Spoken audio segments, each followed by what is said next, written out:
What's up, guys? Welcome back to episode number 8 of this 32 in 32 series, where I preview every team's 2025 offseason, going from the teams that finish at the bottom all the way to the teams that finish at the top and won the Stanley Cup.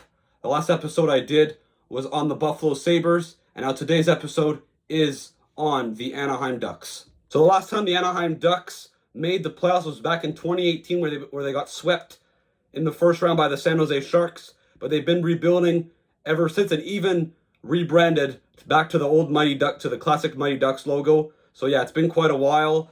They've obviously accumulated a lot of young talent over the years, but now it's about time to put all the pieces together and hopefully start becoming a legit playoff team from the next 1 to 2 years, and hopefully eventually becoming a true Stanley Cup contender. So the Ducks finished 25th overall in the NHL standings, 6th in the Pacific Division. Their current GM is Pat Verbeek. Their newly appointed head coach is Joel Quenneville.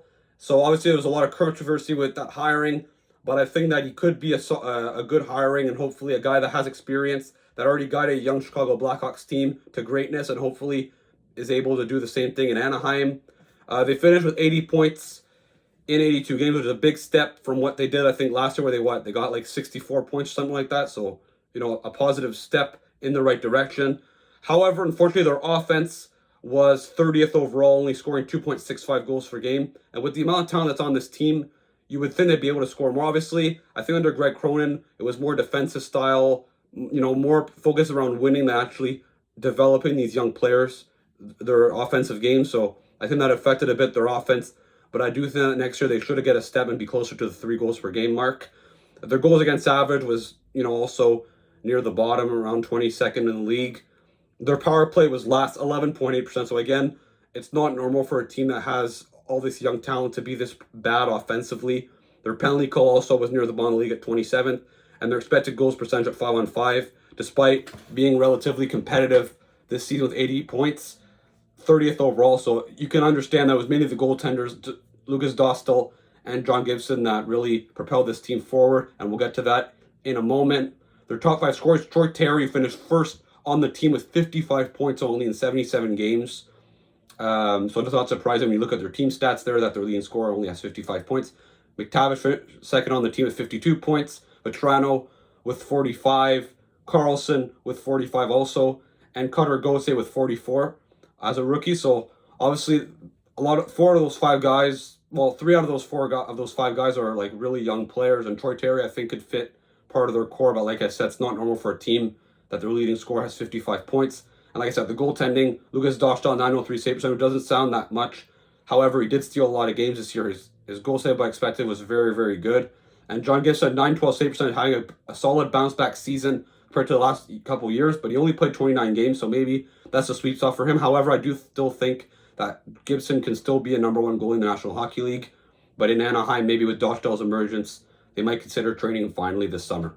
As we look at their projected lineup for the 25-26 season, obviously a very young team, still a team in the rebuild, so you're going to look at their roster and see a lot of young talent. Cutter Gauthier, Leo Carlson, Alex Killorn is a good veteran, even though he's no longer a top 6 caliber forward. Frank Vetrano, Ryan Strome, Troy Terry, Trevor Zegras, who's been bumped down to the 3rd line. He's kind of been losing his spot on the Ducks now ever since Cronin's been there, even though now Cronin is gone.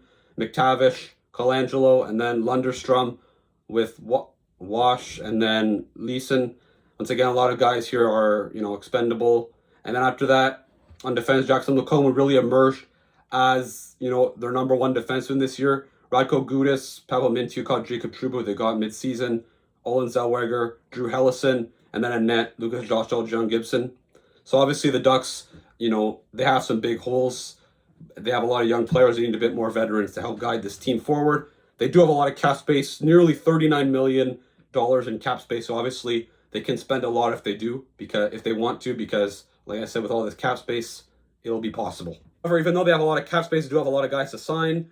Robbie Fabry, who's a UFA, was making $4 million, so that's $4 million off the books. Brett McGinn, Oliver Shillington, and Ville Husso are their free agents, are the UFAs.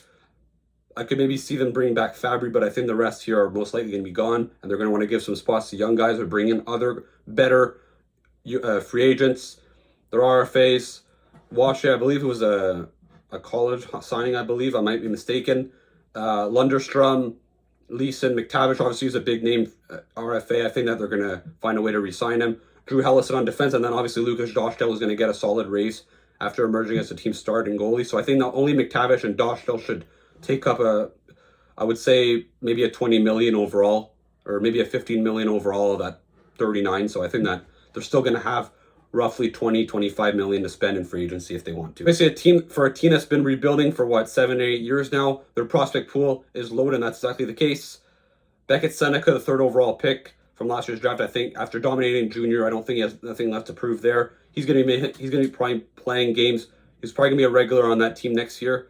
Tristan Luneau, who played in the NHL, who was nearly a point per game, was a 53rd overall pick in 2022. I think this is a guy that could be a future top 4 defenseman. Maybe not now, but he probably will play some games. He might even be a regular for the Ducks next season, depending on what they do to the defense core. Steven Solberg was a 23rd overall pick last year. An interesting pick, could take a few years. Jacob Pedersen, a centerman, and Nathan Gaucher with his 1st-round pick in 2022. He's probably projects to be a bottom 6 player eventually. Maybe if they're lucky.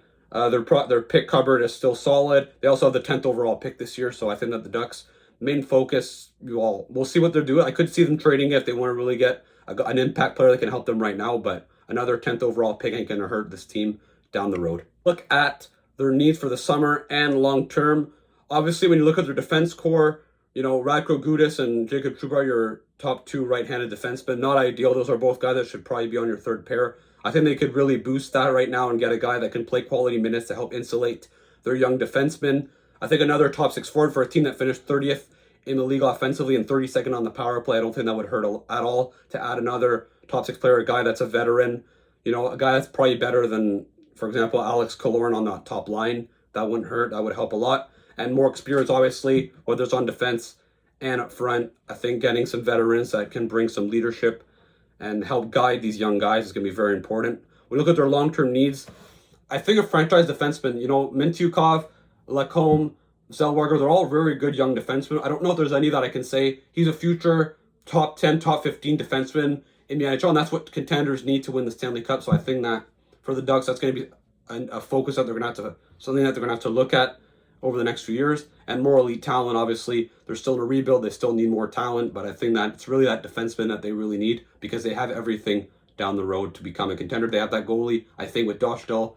They still have some good defensemen, like I said, and they do have a very strong group of young forwards. That puts it end to this video. Let me know in the comments, what should the Anaheim Ducks do this summer? What are the Ducks missing long-term in order to be a Stanley Cup contender? Let me know that in the comments. Don't forget to watch my previous videos, and don't forget to watch the ones that are going to be coming out in the coming days. Don't forget to like and subscribe, and I'll see you again for another video.